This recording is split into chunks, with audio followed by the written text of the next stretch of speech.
Assalomu alaykum. Sizlar bilan Atom o'quv markazi va Azamat Sobirov. Bugun sizlar bilan milliy sertifikatga tushgan masalani ishlanishini ko'rib chiqamiz. Bugungi masalamiz ham DNK tipiga oid bo'lib, ruchka. Bugungi masalamiz ham DNK tipiga oid bo'lib, bu masala juda zo'r ekan, menga yoqdi to'g'risi. Ma'lum bir o'simlik yadro mitoxondriya plastidalar DNKlar tarkibida 55860 ta nukleotid mavjud. Yadrodagi DNKning 35%ni timin nukleotlari, mitoxondriya DNKning 20%ni guanin nukleotlari, plastidada DNKning 10%ni adenin nukleotlari tashkil etadi. Yadro mitoxondriya plastidada DNKlar tarkibida sitozinlar soni berilgan. Yadrodagi jami vodorod bog'lar ham mavjud. Adan sizgacha bo'lgan topshiriqlarni bajaramiz. Birinchi bo'lib qarang. Yadro mitoxondriya va plastida bor. Qarang. Plastida bor. Endi bularda DNK bor.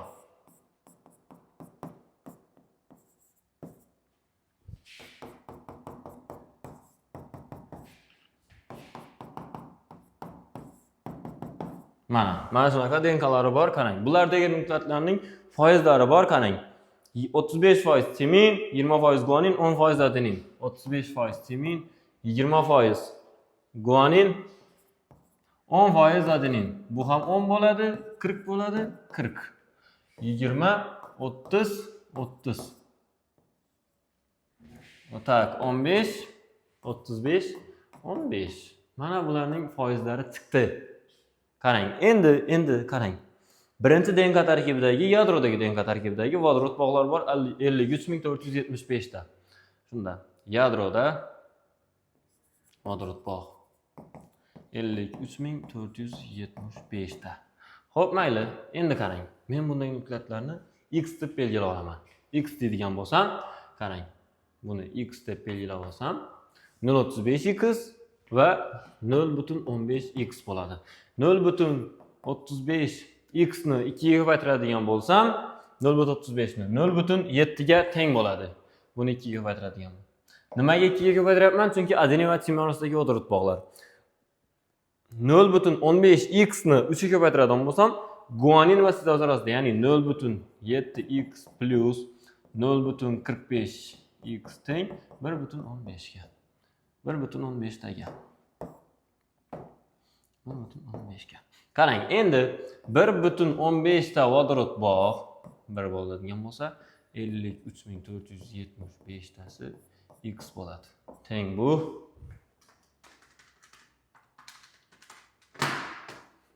46500 ta. Nima chiqdi? Yadrodagi DNK tarkibidagi nukleotidlarning jami soni. Endi men bu yerdan guaninlar sonini topib olishim mumkin. Guanin teng, qarang. Vodorod bog'lardan nukleotidlar sonini olib tashlaydigan bo'lsam, guanin chiqadi. 53475 minus 46500 ni teng, qarang. 53000 minus 46500 tani 6975. Endi qarang, bu 6975 ta bo'lsa, sitozin ham 6975 ta bo'ladi. To'g'rimi? Albatta. Agar bu 6975 ta bo'ladigan bo'lsa, bu ham 6975 ta. Endi menda qarang, jami sitozinlar soni berilgan. Bu sitozin va 3 ta sitozinning soni berilgan. Endi men qarang, jami sitozinlar sonidan, ya'ni 9983 dan ayiradigan bo'lsam, 6975 tani teng bo'ladi 3008 ta. Ikkala sitozin, mana shu ikkalasi 3008 ta. Endi qarang. Bundagi nukleotlar soni bor 46500. Jami 3 ta DNK tarkibidagi nukleotlarning soni ham berilgan. Bu 55860. 55860 dan ayiradigan bo'lsam 46500 tani teng bo'ladi 9360 ta. Mana shu DNK tarkibida 9360 ta nukleotid bor. Buni X deb olaman, buni Y deb olaman. X plus Y teng 9360 0.2x, ya'ni 20% sitozin bor. Mas'uliyat ko'p X ga ko'paytirdim. Qo'shaman 0.4Y teng 3008 tani tashkil qiladi. Mana shu yerdan x ni va y ni topib olamiz. Qarang. 0,2 tadan beraman, x lar qisqarib ketadi, 0,2 y qoladi. 0,2 y teng 9000. Ko'paytiraman 0,2 ga. Bundan ayiraman 3008 ni. 1136. Buni ham 0,2 ga bo'ladigan bo'lsam, 5680 ta y chiqdi. X bo'ladi endi 9360 tadan ayirsam 3680. 3680 chiqdi. Mana x va y'larim chiqdi. Endi a, b, c shartlarini bajarsam bo'ladi. Bemalol. Qarang. Birinchi bo'lib a shartiga to'xtalamiz. A shartida nima deyapti? Mitoxondriya DNK'si tarkibidagi vodorod bog'lar sonini aniqlang. Mitoxondriya DNK'si tarkibidagi vodorod bog'lar sonini topishimiz uchun qarang, x necha chiqdi? 3680. Vodorod bog'lar sonini topishimiz uchun qarang. 3680 ni ko'paytiraman 0,3 ga. Buni ham ko'paytiraman 2 ga. Qo'shamiz 3680 ni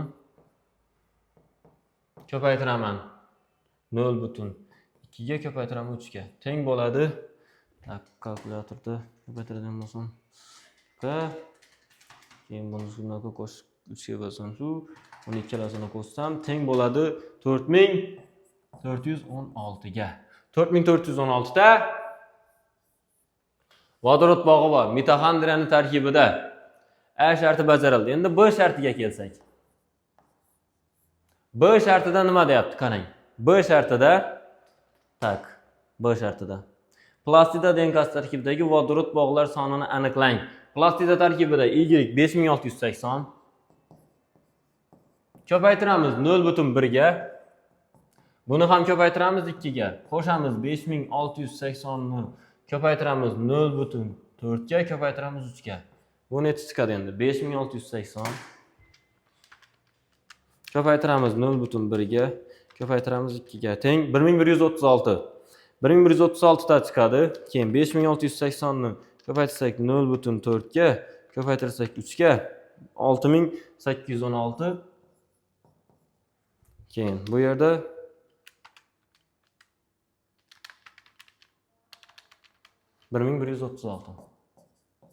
Endi shu ikkalasini qo'shadigan bo'lsam 7952.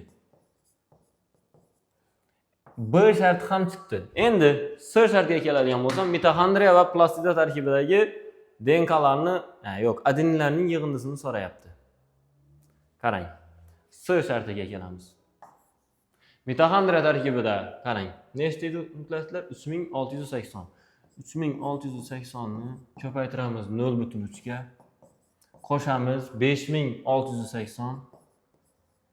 Ko'paytiramiz 0,1 ga. Teng. Mana shu adeninlar soni qarang. Nimaga 3680 ta nukleotid bor, 0,3 ga ko'paytirsam chiqadi. 5680 ta nukleotid bor, 0,1 ga ko'paytirsam chiqadi. Endi 3680 ko'paytiramiz 0,3 ga. 1104 qo'shamiz 5680 ni ko'paytirganimiz ga 1672 ta adeninlarning yig'indisi. Mana A, B, C shartlarini hammasini bajarib oldik. Bugungi masalamizning ishlan shunday edi. E'tiboringiz uchun rahmat. Sog' bo'ling.